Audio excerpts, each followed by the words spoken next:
Aduh,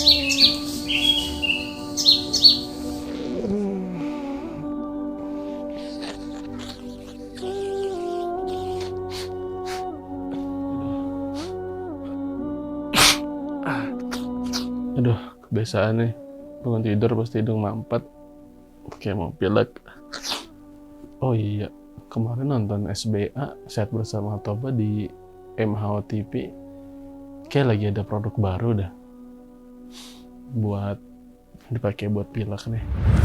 Kita ini akan meluncurkan ya herba, namanya herba spray ahplong. Ya, spray ahplong ini adalah satu herba yang akan menjadikan sebuah langkah solusi bagi sahabat MAO TV untuk melancarkan daripada apa? Suatu yang mampet sebagai lendir. Biasanya orang yang terkena lendir ini pertama adalah susah konsentrasi. Itu pertama. Susah berpikir tenang, pertama. Mudah mengantuk, yang ketiga. Yang keempat, napas pendek. Yang kelima, mudah masuk angin.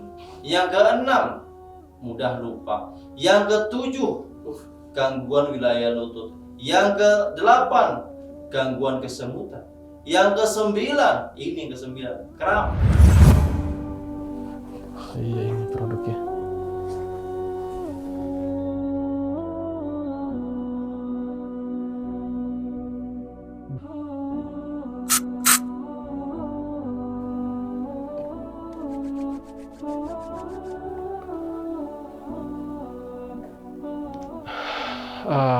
Vlog, Masya Allah.